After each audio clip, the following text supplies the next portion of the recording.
Assalamualaikum dan salam sejahtera diucapkan kepada pensyarah Encik Abdul Halim bin Abdul Wahab bagi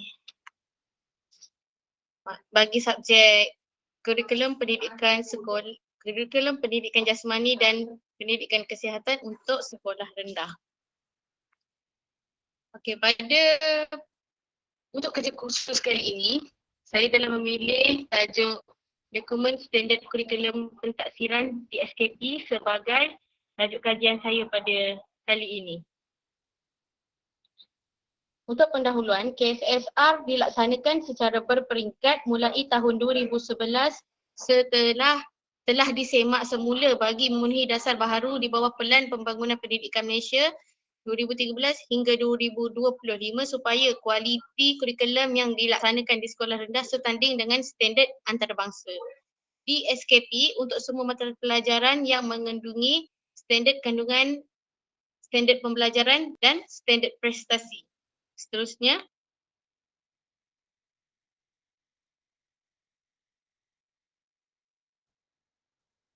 apakah itu DSKP? DSKP adalah sebuah dokumen yang mengintegrasikan kurikulum dan pentaksiran. Dalam DSKP juga terdapat beberapa elemen yang penting dalam melaksanakan pengajaran dan pembelajaran PDP. Selain itu, dalam DSKP juga terdapat beberapa elemen yang penting dalam melaksanakan PDP. Seterusnya, apakah SK, SP dan SPI? Okey, apa itu SK? SK itu adalah standard kandungan. Apa itu standard kandungan? Standard kandungan adalah penyataan spesifik tentang perkara yang murid patut tahu dan boleh lakukan dalam satu tempoh persekolahan merangkumi aspek pengetahuan, kemahiran dan nilai. Kita tengok apa pula itu standard pembelajaran ataupun SP. SP adalah satu penetapan kriteria atau indikator kualiti pembelajaran dan pencapaian yang boleh diukur bagi setiap standard kandungan. Dan standard prestasi pula adalah satu set kriteria yang menunjukkan tahap-tahap penguasaan murid sebagai petunjuk bahawa perkara itu telah dikuasai. Okey, contohnya untuk kalau standard prestasi ni kita boleh tengok contoh dia sebagai PBD lah. Bila setelah selesai melaksanakan satu topik ataupun satu SK tu, okay, jadi guru akan berikan TP ataupun tahap penguasaan kepada murid-murid yang telah diajar. Okey, SK ini pula adalah perkara spesifik, contohnya topik-topik subtopik dalam satu topik yang akan diajar oleh guru. Jadi dia lebih mudah lah. Okey, seterusnya objektif kajian. Objektif utama kajian ini dijalankan adalah untuk melihat sejauh mana guru-guru memahami dan menguasai sesuatu di SKP. Kenapa kita nak tengok sejauh mana guru ni boleh tahu? Sejauh mana guru ni tahu tentang di SKP? Sebab sepatutnya guru tu dia kena tahu. Kena kuasai di SKP tu sendiri sebab dia penting untuk menentukan PDP kita yang kita akan buat pada hari tersebut. Contohnya jika satu hari ni guru nak mengajar tentang berlari. Jadi guru tersebut perlu tahu macam mana cara nak melaksanakan pembelajaran pada hari itu.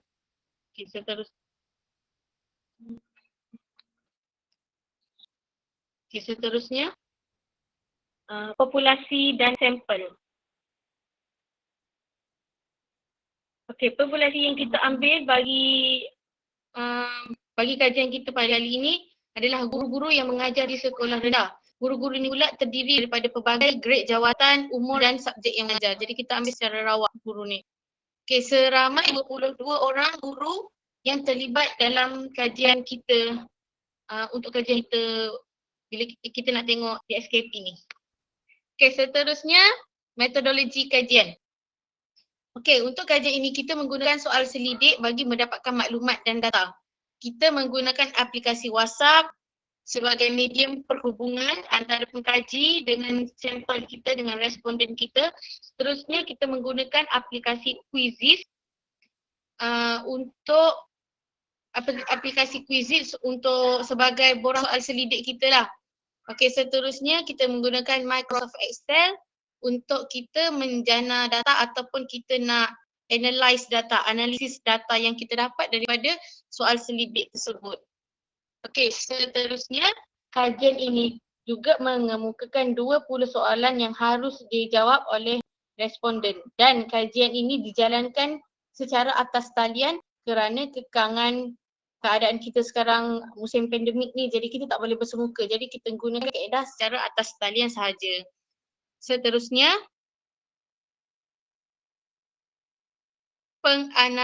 penganalisisan data. Okey, analisis data. Bagi menganalisis data ni, keputusan tu telah dijana secara automatik menggunakan Excel. Okey. Macam mana maksud dia? Okey, bila kita guna Quizizz ni, kita dapat data, kita dapat jawapan daripada orang yang kita soal tu. Okey, contohnya kita bagi kepada guru. Jadi bila guru tu dapat dah dia pun dapat soalan tu, bila dia dah buat, so automatik apa dia punya data, apa segala apa yang dijawab tu akan dijana secara automatik menggunakan Excel. Okay, dalam sistem Quizizz tu dia dah jana siap-siap. Okay, seterusnya responden wajib jawab semua soalan iaitu 20 soalan untuk mendapatkan keputusan yang benar. Seterusnya, okay, di sini kita boleh lihat dapatan kajian kita. Okay, sebanyak 22 orang guru telah menjawab soalan yang diberikan, telah menjawab kaji selidik yang diberikan. Dan kita dapat lihat kebanyakan, okey, yang hijau tu kita tengok jawapan yang betul dan yang merah tu kita tengok jawapan yang salah. Okey, pada atas guru ni mendapat markah tertinggi iaitu sebanyak 95 markah. Maka dia yang paling rendah sekali dia mendapat 25 markah. Jadi perbezaan jurang tu agak banyak yang kita boleh lihat di sini. Okey, seterusnya grade dan julat markah. Okey, untuk grade dan julat markah, kita boleh lihat di sini, julat markah 80 hingga 100 iaitu dia akan mendapat grade A dan cemerlang. Okey, seterusnya julat markah 65 hingga 79 dia akan mendapat grade B dan catatannya adalah baik. Seterusnya 50 hingga 64 dia akan mendapat grade C dan catatannya adalah memuaskan. Seterusnya 40 hingga 49 akan mendapat grade D dan telah mencapai tahap minimum. Seterusnya 0 hingga 39 akan mendapat grade E. Tetapi itu menunjukkan dia belum lagi mencapai tahap minimum. Okey, seterusnya, boleh diam tak? Okey, seterusnya.